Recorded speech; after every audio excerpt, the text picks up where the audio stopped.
Now,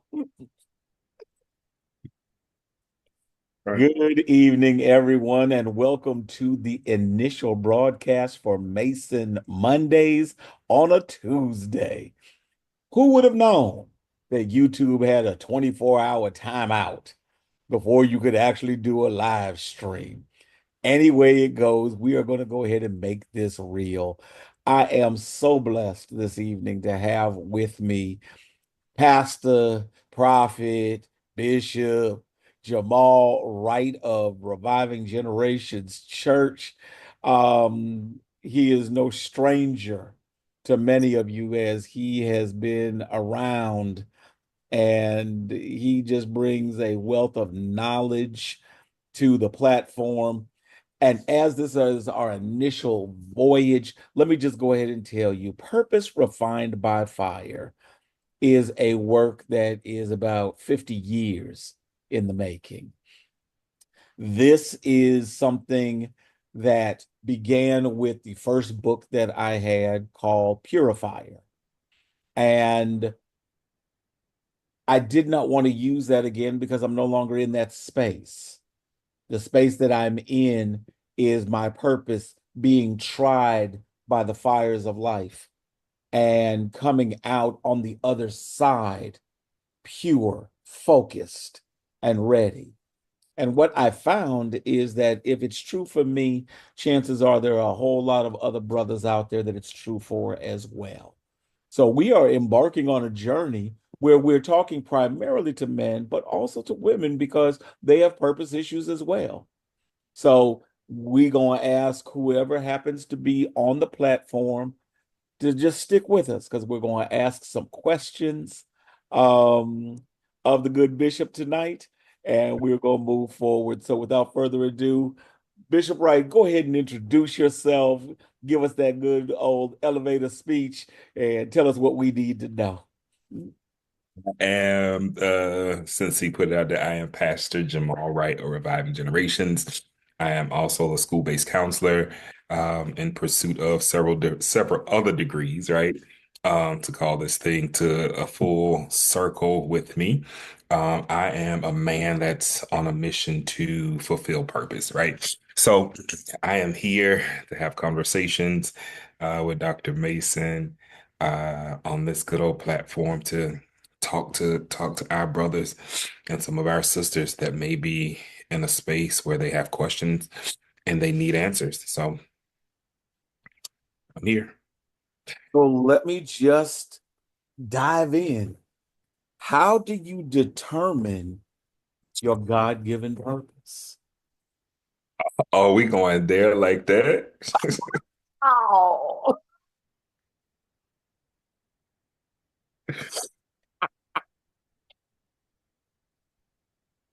So there's several different avenues, right? I don't feel like there's a cutter process for determining your God-given purpose, right?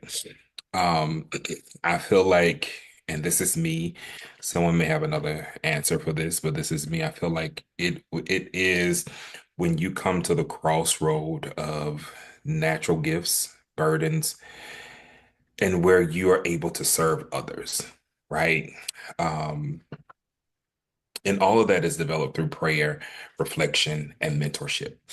Um, as for me, I will just give a little short, brief testimony. I was in healthcare IT for a number of years, almost 15 plus years. And then I decided to jump ship and go into education, right?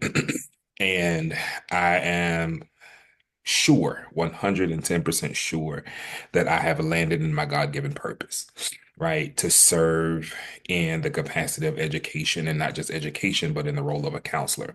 So this is like, it took some trial and error. And that's one of the things where I feel like when people try something and they fail, they feel like that's the end. But that whole space where we have to lean into that trial and error, and then we have to pivot. The pivot is key. And a lot of times we don't pivot because we think that failure is final. But failure is a clear indication that you just need to shift gears. So, yeah, it's the long and short of it. Well, let me go ahead in. on your long and short, because you know I got a couple of follow-up questions. I wouldn't be me if I didn't. So what if you've tried that and it just didn't work?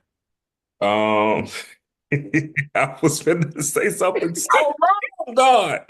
Um, Go on, loose your tongue, be yourself. so I've tried. So literally, I've literally have jumped into every profession known to man that I could think of. From the time that I started college, I changed my degree like 9 million times.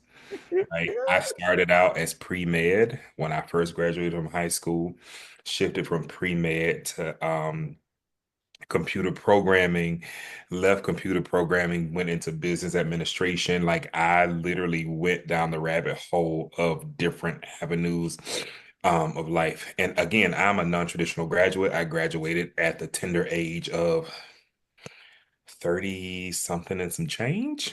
Um, with my bachelor's, and I'm graduating with my master's at the tender age of 43, right? And I'll be 44 when I complete my specialist, right? So those are like different routes that I took. I even attempted to be a firefighter.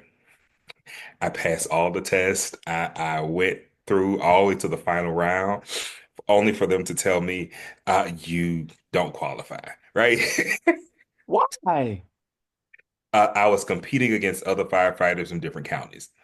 So I was the only candidate that had not been a firefighter. So that was my disqualifying. And I was like, isn't it the purpose of the academy, right? So I even did Georgia State Patrol. I went through the whole process only for them to tell me that this tattoo on my arm disqualified me, right? So it's like all of those different avenues that I've tried throughout this process of life and finally ended up in purpose, right? And that's one of the things that I want to say to my brothers and sisters that are watching is that don't accept the what seems like final, right? Because there is a drive that you have to push you into the space where you find purpose. Oh, And that's I'm telling good. you, when you find purpose, it is a beautiful thing because it doesn't feel like work. I was sharing with the lead counselor one day. I was like, I don't think I'm doing my job. And she was like, you're doing absolutely amazing at what you're doing, right? And it's simply because it doesn't feel like work. It's purpose. So yeah, that's it. So folks are often confused, myself included. You have a dream and you have purpose. Are they the same? Are they different? Do they unite? Do they build on top of one another? Unpack that for us. Dreams and purpose. So dreams within itself are it's just simply in simple terms, it's ambition. It is aspirations. It's a dream, right? And all of us have those dreams, right? Even Martin Luther King had a dream, right? So, sorry. So it's that I'm space. not laughing at you tonight. So it's that space where your dreams are simply just your aspirations, what you desire to accomplish in life, right? And then you have your purpose, which is your assignment. And they're two totally different things, right? With dealing with your dreams, sometimes they may not come to pass. But when you're dealing with your purpose, it is an assignment that if you continue on the journey, you will fulfill that set assignment. And that's the short of the difference of the two. Well, let me take my stick and stir this up a little bit more. So thank you for making that clarification because I'm sure there are a lot of folks who are seeking their dream and still are void because So, but the thing is with the void, when you're seeking your dreams change. Dr- exactly. Dreams change. We grow and we develop and we evolve. into a different person every day, every week, every month, every year. Um, and along with the evolution, your dreams do change. So it's like you cannot put all your eggs in a basket based on your dreams, right? And because they change. And if your dream doesn't change, then you're not evolving, right? And that's one of the spaces that I see a lot of people in. And what they'll do, especially my sister coaches basketball, right? And I look at a lot of the fathers who have sons that play basketball. And when you ask the father, like, did you play? He was like, yeah, I was the best in the league, right? And I was the best in high school, and I was the best in college. However, they're trying to live that dream through their child, right? So, which pushes them to a space where now the child is frustrated because they're trying to live up to something that is not even their dream, right? Oh, So we have to get in spaces where we learn that our dreams do change, and they change because we're evolving. And you know, so, yeah, put that out there. so where do gifts and abilities and learned knowledge, where does all that fit into this? What do you mean gifts and abilities and I believe that people are gifted in different areas. Some are gifted to sing, some can't carry a note in a bucket. that's me? Some are gifted to draw, some folks can't put together stick figures. Hmm. Some are gifted to dance and to move, and other folks have three left feet. Some folks are gifted with kids where it doesn't matter. They walk into the room and every child is now quiet. I believe that those every person is born and infilled with giftings that are unique to them. Agree. But often we go into spaces, to use your for your favorite phrase, where the gifting dictates our purpose.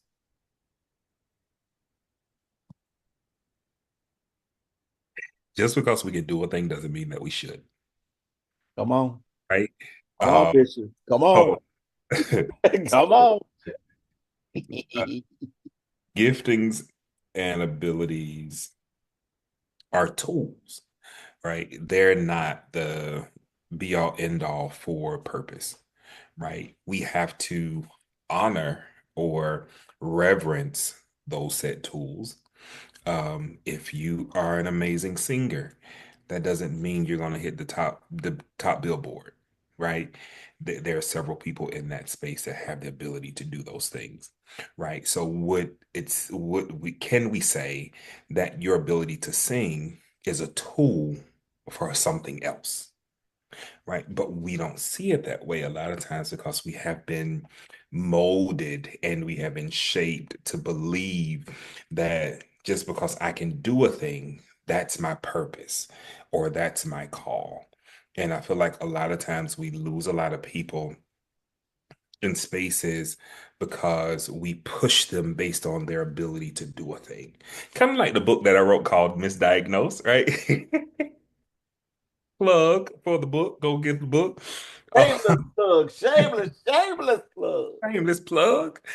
And we push people into those spaces just because they can do a thing, but it does not mean that they are called or the Lord has placed them in that space for purpose, or for His purpose. Um, it's just a tool to get to get you where you need to go. So, along those same things, what if I had a really good grasp of my calling, my purpose, and I'm gonna actually have you unpack that in just a second. So just hold on. Just Okay. hold on. Just hold on. So calling and purpose was clear to me. I saw it. And then life happened and it died. What died? My belief that that could even happen. my zeal to see it through. I went in the backyard, I dug a hole, and I buried it. And I settled for something that I could attain.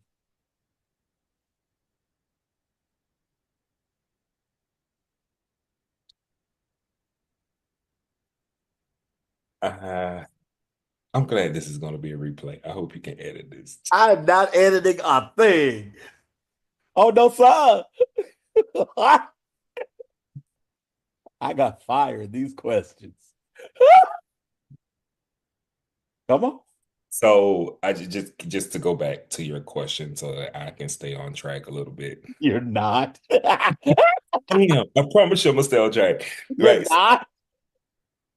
So your question was, I'm sorry, give me a question again. You What do you do when purpose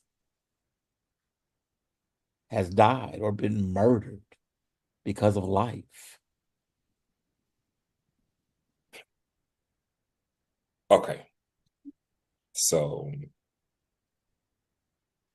I'm not a believer or a proponent that purpose will die, right? Um, I believe that will die before purpose dies. Um, that's a whole nother conversation that we'll have one day, but not in this moment. But the beautiful thing about life is that life happens to everybody. And I just shared a Sunday school message just yesterday, or Sunday, as it relates to the widow's promise with Elijah dying, right? And the appearance of death with said promises. And we can equate promises to dreams. I wouldn't equate it to purpose. However, that dream may have the appearance of being dead. However, when the dream dies, purpose evolves. You know what I mean? So you, oh, it's late. So when the dream dies, purpose evolves. Uh-huh. That's the beauty of purpose. And that's the beauty of aligning ourselves in a space where we can identify that if something, again, the appearance of death, because going back to the previous conversation and talking point, is that we evolve and dreams change. Could it be that the dream is not dead, it's just changing, right? Okay. So that within itself brings evolution to purpose. So now we can see the little green leaf poking through the dirt called purpose once the dream changes and not dies. Because it's evolution, it's a process, right? So if we're growing and we're evolving and we find ourselves like, dang, that didn't work. I gotta try something else. It's not the death of that dream, it's the changing of that dream or the growth of that dream or the evolution of that dream because again we're always evolving and this gives light or leeway to the sprouting of purpose, right? So when the appearance of death of a dream happens, it's just a changing of the dream because you've evolved. Like when I was younger I had a certain dream, right? Mhm. However, as a teenager, that thing changed. It didn't die, it just changed. So we have to look at the idea of our dreams changing and not dying. But we as humans are impatient. We can put a seed in the ground, water it, and by day three, we don't believe anything's coming. It depends on the seed that you plant. So depends on the seed that you plant, right? So growing up in the country, I'm a country boy by heart. Growing up in the country, different produce sprouted at different times and had different time frames. And we have to look at our lives in that aspect. Like every every stage or every point in our life, something sprouts. And if we're not paying attention to what sprouts, we'll miss it. And we'll live in a space where we're grieving what was buried and not celebrating what's growing, right? So Uh-uh. Ain't no way in the world you're gonna leave that like that. Try again. that's all I got. Oh no, That's all I sir. got. Oh no, sir. Oh no, sir. Good doctor, that's all I got. I'm on my second Mm. bottle of water. So. Then I'm gonna take my Coke Zero. You need to unpack that, sir. But no, a lot of times we grieve those spaces and in hopes that like we don't see progress right in those areas. And it's like, dang, I failed. But we're not, again, patient enough to be able to be there to celebrate what comes out of that, right? For example, again, I started school, graduated from high school, went to college at 18, did not graduate from college until I was 30 plus, right? If I would have lived in a space where I once planted the seed at 18 and was not patient through the process to celebrate the growth at 30 Right. and treat it as failure or I'm behind time, I would have missed the whole celebration, right? And that's what we miss, especially as men, because we're not celebrated enough, number one.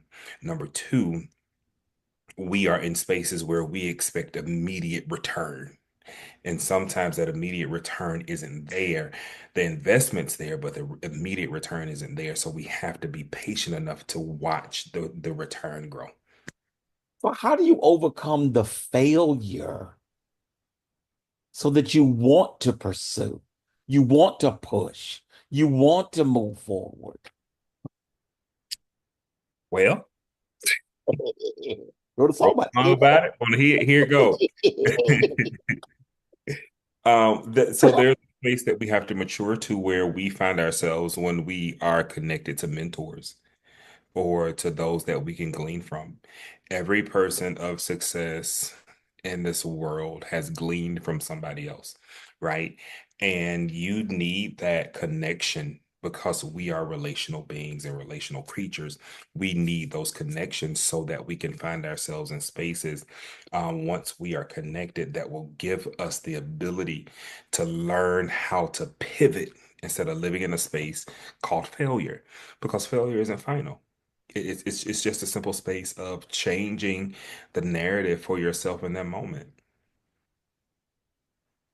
So going on that same path, and all of these things are just beautifully coming together.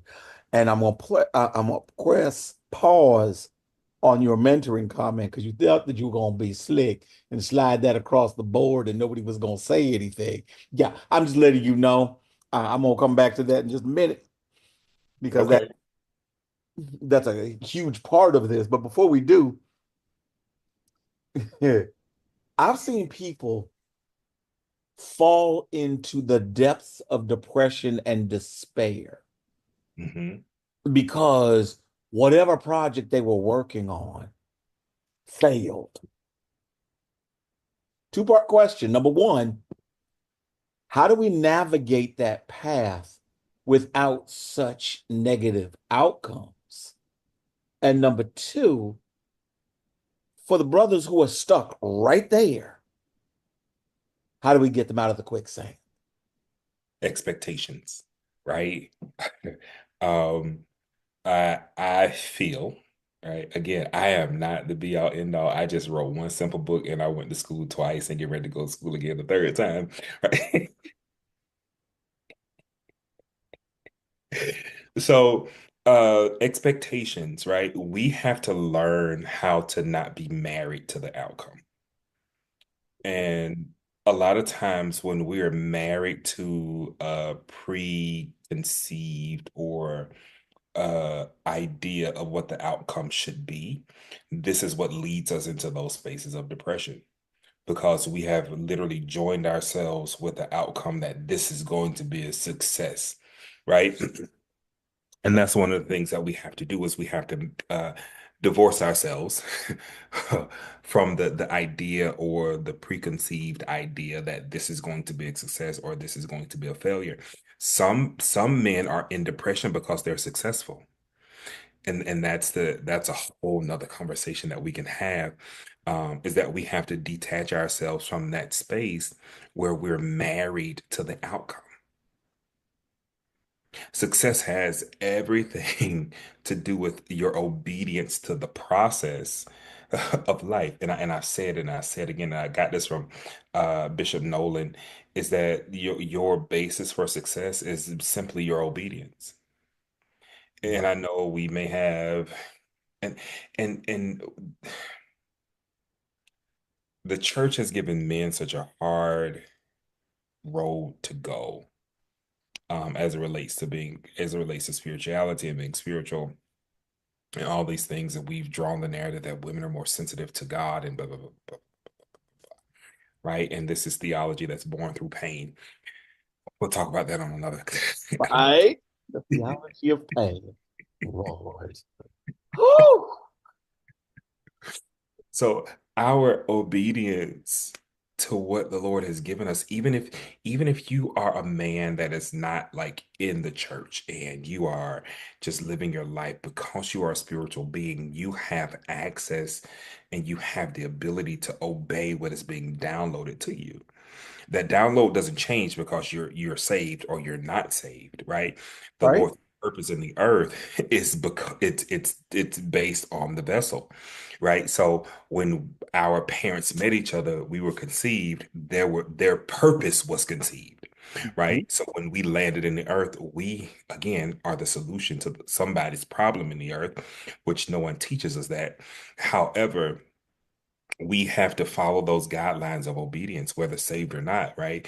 We still get downloads as to what there are a million people, millions of people in the world who have ideas, and these ideas have come from God, which pushes them into their spaces and their purpose, and they create the answer, right? So it doesn't matter if we're saved or not.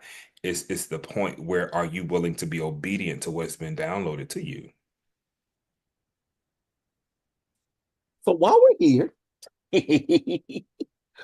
what are the healthy ways men can hold on to navigate grief, anxiety, depression, PTSD? Healthy ways? Healthy ways. Community. Okay. Okay. Um, Community, brotherhood, just finding yourself amongst people that will push you and that will support you and that will be there for you when you have to pivot, right? And that's one of the biggest things. And the other part of that community piece is mentorship. I feel like every one of us needs a mentor, That's right? twice. Two times, third time's a charm. I feel like every one of us needs a mentor, no matter how old we are or how young we are, because there's something about the process and the idea of mentorship that Jesus places in the earth, that the world gleans from. Again, saved or not, the principle of mentorship works, right? He sent disciples out two by two. One, because if one is strong in the moment, the other one may be weak. So then we have the reciprocation of mentorship in that group. And mentorship is not linear, right? It's cyclical. So it doesn't matter. I may be the mentee one day, you may be the mentee one day. And that's how we grow and we develop. Again, to your concept and your idea of iron sharpens iron, is that brotherhood and that community of men helps you not to find yourself in those spaces. How do you get into the space of mentoring when we, by nature of our gender, don't generally like other men? That's psychotic, though. That's a whole nother conversation for It the. can be psychotic, but you That's a cannot say that's it's a not true. it's a narrative that has been passed down to us and taught to us that we have to be the alpha male, right? We gotta be the top dog. Correct. You don't want no puppy, she want a big dog, right? So Correct. the whole TikTok thing, right? So so we have to get beyond that idea, right? That we don't like other men, and that is one of the spaces that grieves me is because we need community, right? And the reason that we need community is that we need that space where we feel safe, Right. where we have to address the crossroad of vulnerability and masculinity. Right. Because one of the things that I found out dealing with our young black boys is that they have to prove who's the biggest macho man on campus, right? And this is fourth grade. And it starts early.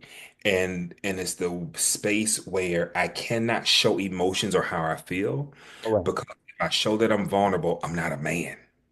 Correct. Have to create safe spaces, right? So that we get beyond that narrative that we got to be the big dog on campus. So so you. Ah, how do you reverse the programming, the brainwashing that takes place that most men have in their emotions? You have to create safe spaces. Right. You have to create a space where men feel safe, right? Again, send me down this rabbit hole, bro. Like you have to create spaces where men feel safe. Biggest question that women ask every day, why do men cheat? They're looking for safety. And when they find a space that appears to be safe, this is where they lay their head. Come here, let's talk to Samson real quick, right? He was in danger, but he felt safe. And I know that's not about cheating, but we have to, once we create those spaces where people feel safe, Right. they won't have to turn to the streets for the streets to make them feel safe. They can come to the brotherhood or the group or the community that made them feel safe and not capitalize on their vulnerability or their weakness. One of the things, and I'm trying not to go down this rabbit hole, that that irritates me about some of the churches, not all of them, some of the churches, is that they create a space and they call it safe, and then they capitalize on the man's vulnerability. And I think that is garbage. And I think the Lord should come get your air that he gave you. Sorry. Oh I'm God. I'm so sorry, but that is one of the things that irritates me the most when we capitalize on a man's vulnerability. And again, like to our sisters, you cannot weaponize his vulnerability against him.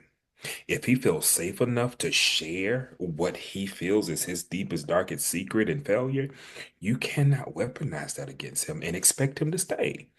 Again, we have to create safe environments so that our brothers can come to spaces where they grow and develop and fulfill purpose.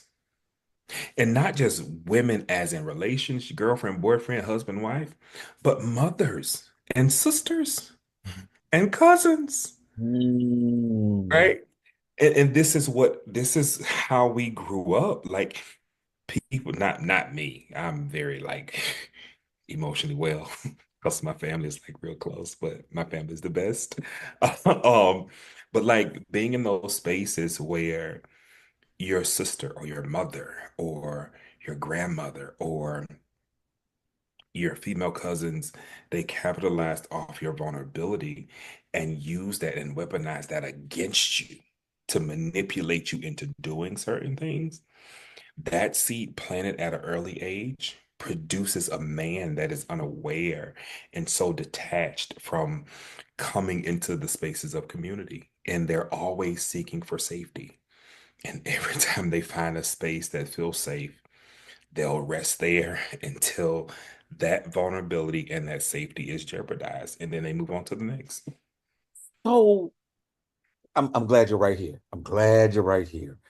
Talk to me about father-son dyads and gang leader initiate dyads.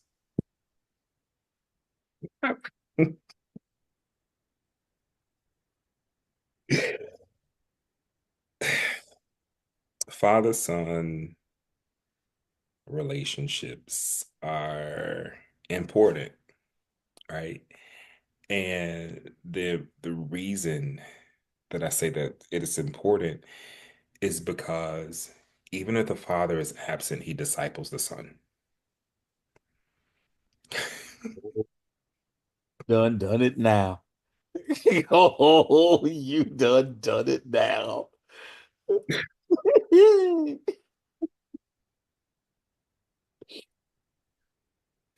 You doing a whole lot of writing over there. Oh, yes, sir. This is about to be a 400 episode continuation because you are dropping bombs tonight. But that it's the truth though, right? So like How is that true if they're not there? us when they're not there, mama's pain filled is mother the mama's pain allows the fathers to still disciple that child. Single mothers overcompensate, right? Or they Right? undercompensate. It's a reflection of her pain from the father. So that reflection of the pain from the father is filtered through mom to the son. And dad still gets to disciple him even when he's absent. You just like your daddy. Oh, which brings me back to the other question that I asked, and don't think that I'm going to let you off the hook with the gang leader initiate question because that's second. These metrics Hmm. that are established in a young man's mind, you have to be the alpha male. You can show no emotion. You can show no vulnerability. You cannot be weak. You have to portray yourself as winning, even if you're losing. You cannot let anybody see you cry. Hmm. Where's the button to eject that CD? And where's the new CD that needs to take its place? That they have to be the alpha male. Again, it's I always go, this, and I'm not gonna say it a third time because then that's gonna trigger something in you. Again, Oh, because you know. we need community, right? I am literally dealing with that right now with a group of fourth grade boys, right?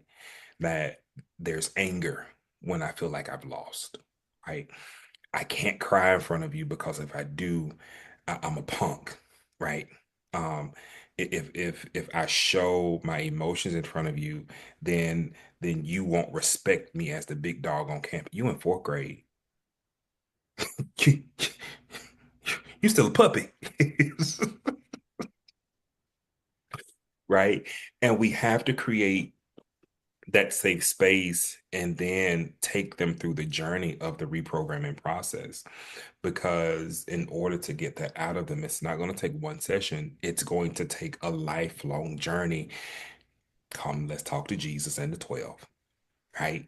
Right, Part of his mission for living with these 12 was to reprogram them for the future. right, So again, we have there's a huge disconnect because now we have school programming and then they go back into the environment, right? So one of the challenges that we're facing is to shift that behavior to whatever environment that you enter into. And that comes through education. And when I say education, I'm not talking about just like schooling, but like giving them the tools, right, to learn how to manage in those spaces. right. And again, that comes from community and safe spaces. And not only just community and safe spaces, but representation. Representation matters. I don't care what nobody say. And the reason that I went into to be a school-based counselor is because one of my students in sixth grade looks at me, he says to me, Mr. Wright, why don't I see any counselors that look like me? I have nothing in common with the old white woman. Nothing against them, but he is so right. Right. So that idea of representation and modeling, I'm going to show you how men handle situations when they feel that they're losing. Mm-hmm. And to get that into a space with older men, we have to learn how to create safe spaces for them. Again, men are after safety. So if safety is preeminent in what they wish, why is risky behavior on the rise? We explain risky behavior because I can go. Sex, drugs. Sex, drugs, and rock and roll. Well, rock and roll is not necessarily a bad thing. But anyway, It's not, but that's what they teach us, right? Sex, drugs, and rock and roll, right? driving fast, living on the margin, YOLO, and all that other stuff. Think about it from this aspect. I have to numb the pain some kind of way. So in order for me to numb the pain, I have to alter the way that I'm processing the pain. Okay. And if I'm processing this pain in a way where I don't feel comfortable showing my vulnerability and my tears, then it evolves to a space where it turns into sex, drugs, and rock and roll, Okay. right? Because the way that we are made, there are certain chemicals and certain hormones and things that are triggered when we are in certain spaces. So in order to dull that pain, just like people that cut, they don't want to die. They just want to cut to numb how they feel on the inside. So So with this is why we see the uprise, because we have a new generation of people that have not been filtered through certain processes and have not been taught. Because again, you have fifth graders who are raising their kindergarten and first grade siblings. right. They don't know where mom and dad is. So when they have to lean on their own idea of what parenthood is, once they become older, it's like, I gotta find an outlet to numb how I feel. Okay. So would that be considered self-soothing? Self-soothing. Yes. Okay. Okay. So why do men seem to be stuck when it comes to letting go of hurt and trauma?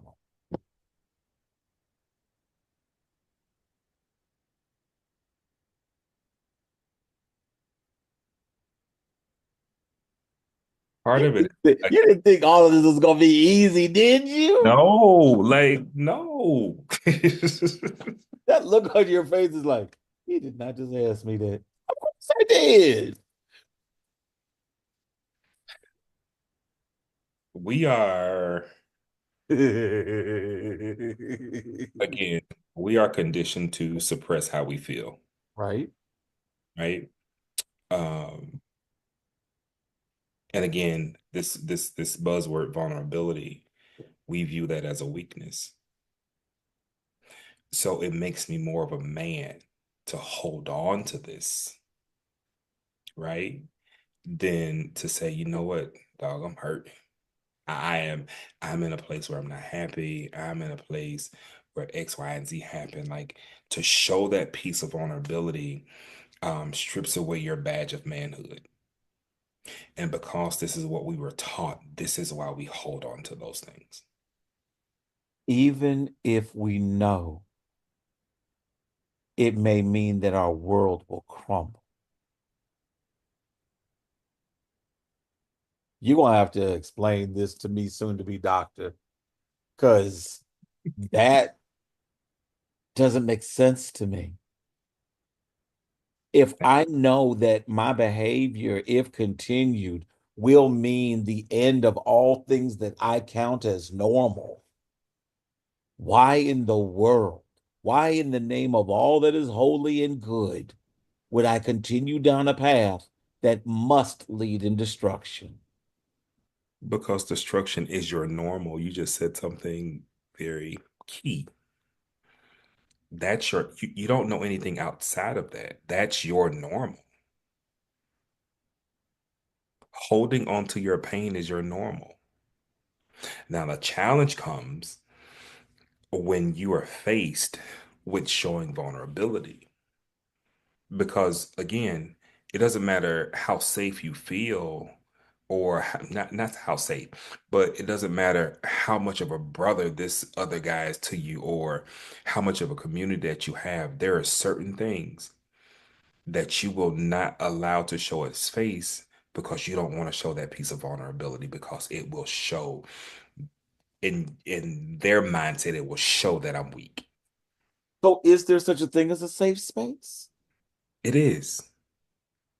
What I just heard, Mhm.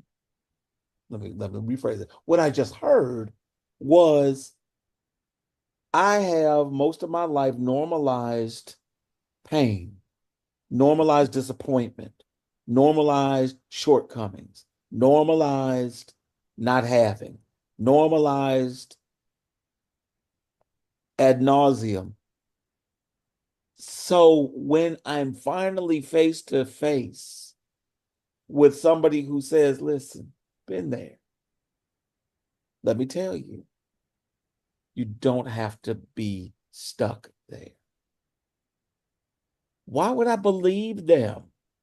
You Because don't. they are, by definition, abnormal. They don't believe you.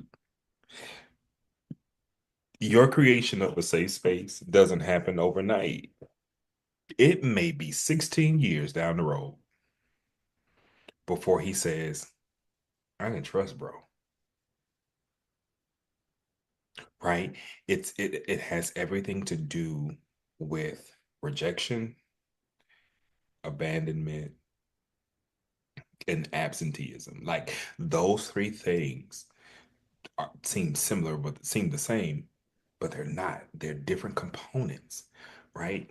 And then it's one of the things it's very hard for men to go through the process of grief of somebody that's still living, right? The loss of a father who's still alive, right? Mhm.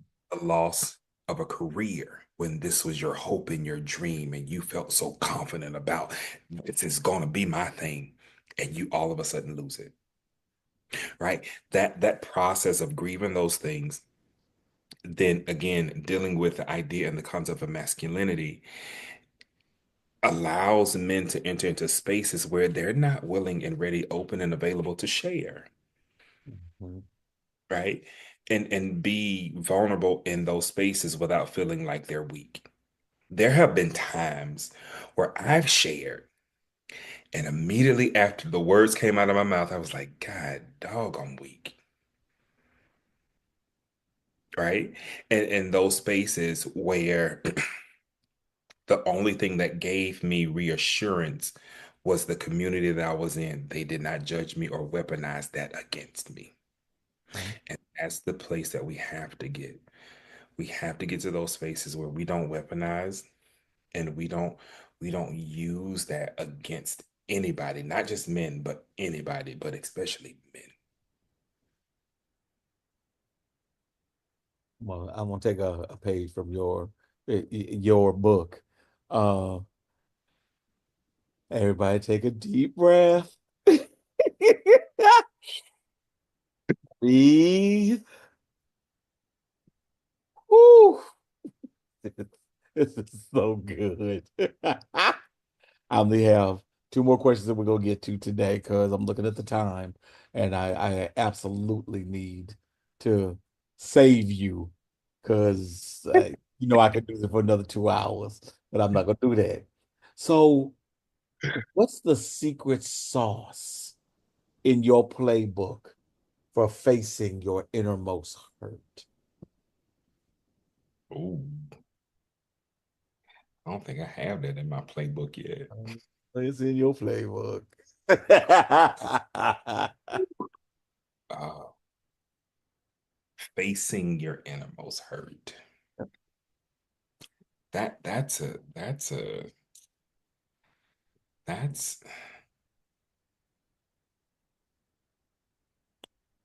first of all, you have to be honest. And I'm talking about like brutally honest with yourself. And this is one of the places that we teeter and totter back and forth with. It's like, I'm really not that bad. Yeah, Yes, you really yeah, y'all. right. And that space of being brutally honest with yourself, um, and acknowledging the pain. And that's something that we rather not deal with, and we rather run away from it, Hmm. Hmm. than allow our real pain to be shown so that we can heal. But what we do in the confinements of the church, wink, is that we hide our pain behind titles, behind positions, behind calling. The Lord called me a prophet. I am just different and I am attitudinal. No, you're hurt. You're hurt. Right there. Go ahead and give this plug for your upcoming session that you've got going on with Dr. Cheryl Cummings as it relates to this very topic about abusive spiritual leadership. Oh, twisted authority is what Twisted it's called, authority. right? We're going to talk about the abuse of power and authority within the confinements of the church because it's real. And what date is that? April 13th, I think, something like that. Sunday, April 13th. I guess it's April 13th. I think I don't keep up with dates again. Well, hold on. Hold on. Let me Calendar somewhere. Uh, let me see if I can I think I have pull it. that up real quick. Um, yep. April 13th. I have it down at 7 p.m. Now, will Okay. that be on your streaming platform? Yes, it will be on Reviving Generations YouTube and Facebook page. Okay, perfect. Reviving Generations, YouTube and Facebook. And believe it or not, we're gonna get back to it because I think that we would be remiss if we did not have an entire issue about men's struggles in the church because that's its own entity. That's a whole nother conversation, Doctor. And it is. And it is. So while we wrap up, I'm going to ask you one more question. Well, two more. One Did I is answer the innermost hurt question? I went down a rabbit hole and I apologize. you said brutal honesty Mm. And acknowledging the pain. and acknowledging the pain. Don't run from it, acknowledge it. And Yeah. I feel like this, just because you acknowledge it doesn't mean that you come into agreement with it. And I feel like that's one of the biggest problems that we have in the confinements of the church. It's like if we acknowledge something, that means I'm in agreement with it. No, you're acknowledging what's there. We don't know how to do that. You ever heard had somebody ask you to pray for them because they got a doctor's report, and it's like, well, what the report say? And it's like, mm-mm, if I say it, I'm in agreement with it. No, it gives you strategy on how to move next. And that's one thing that we have to learn is that when we acknowledge something, then we can start seeing strategy on how to overcome that thing. But we haven't been taught We haven't, but come on over to Reviving Generations. We'll teach you a few things. that. Sheep stealer. So two more questions.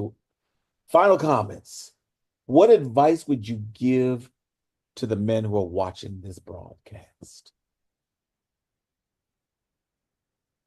Watch it again. Um, Also, find you a safe space. Find you a space that you feel safe. Find your community, a tribe, um, and where you feel safe. And learn how to be vulnerable in those spaces. And I'm not saying that you go to a space and you feel safe today and then you just want to share everything. Try it out. Try it out. You know within your knower if that space is safe enough for you. And you'll know almost immediately. Yep. Because some things we don't give discernment nearly enough credit. But that's a whole nother conversation. Yes, because often we go into spaces and immediately the answer is no, nope, nope, nope, nope. But we sit down anyway and we try to be comfortable. And it's almost like somebody put flea powder all over us. Yep. And we just itching and scratching and can't keep still because you're not supposed to be there. Nope. Supposed to And can be we calm. one day have a conversation about assignments?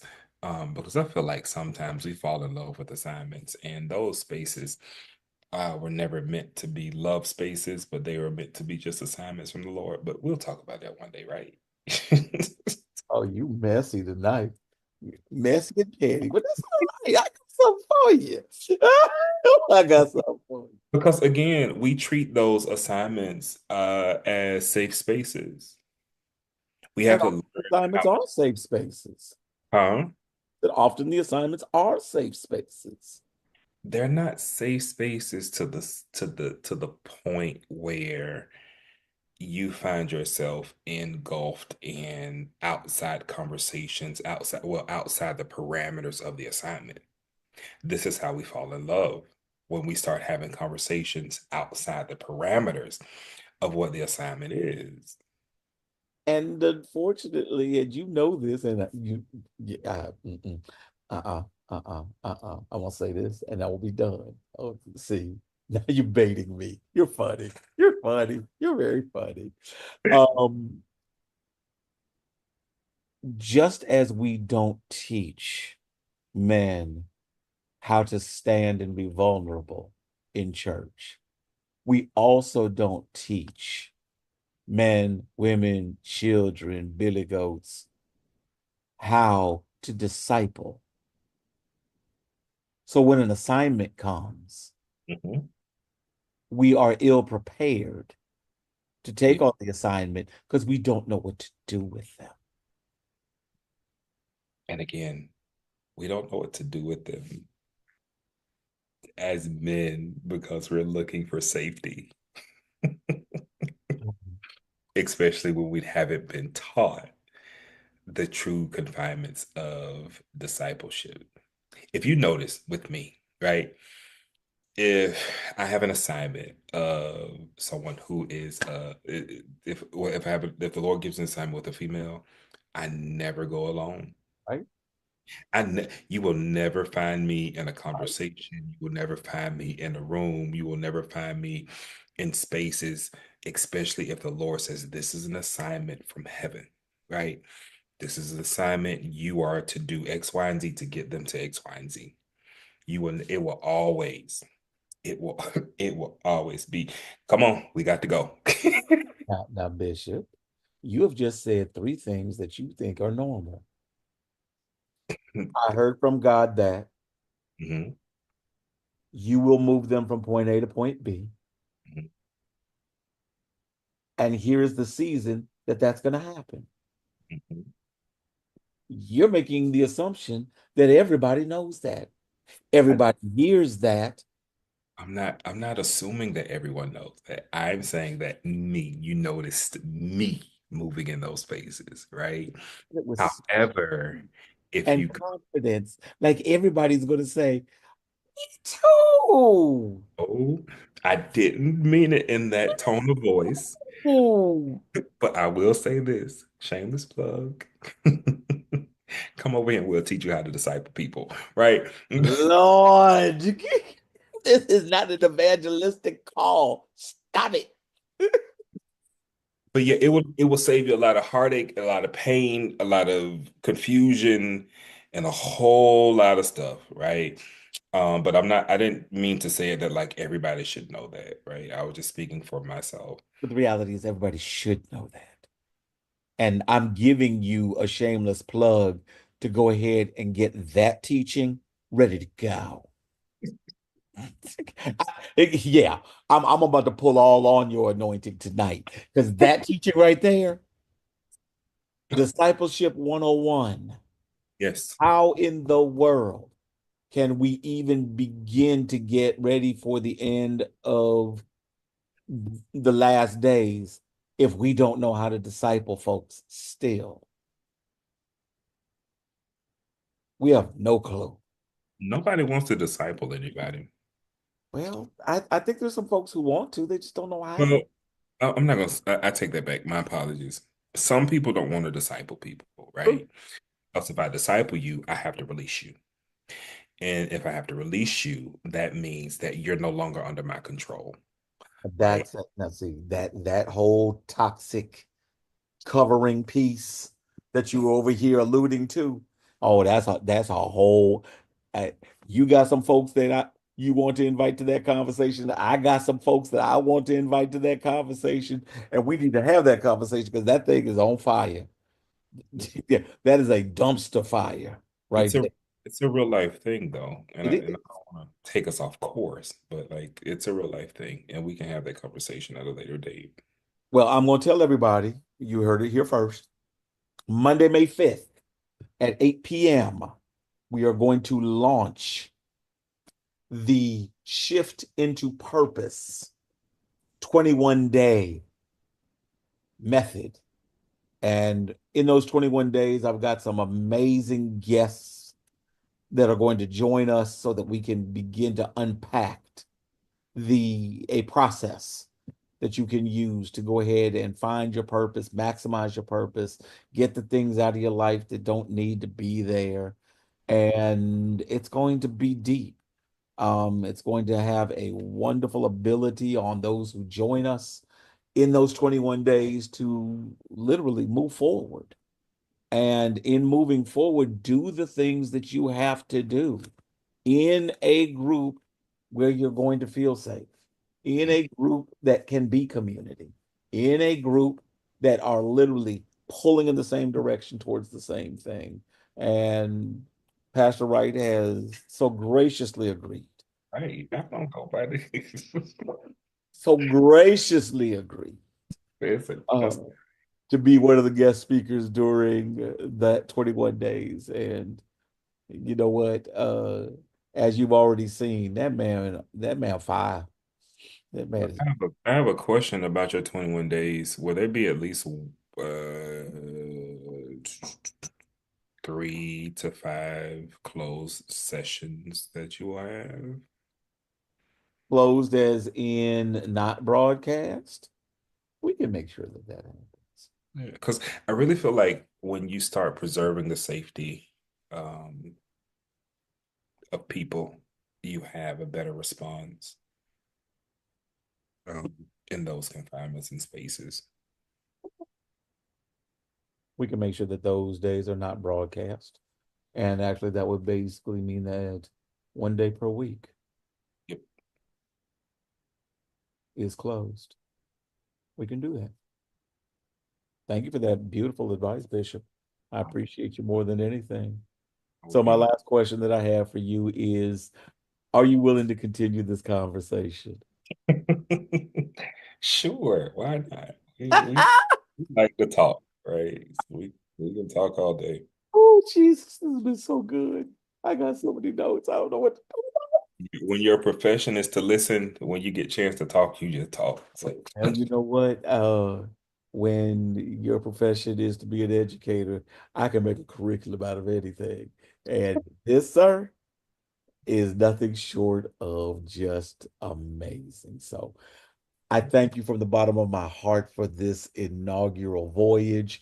It has been everything that I hoped for. And thank you, thank you, thank you.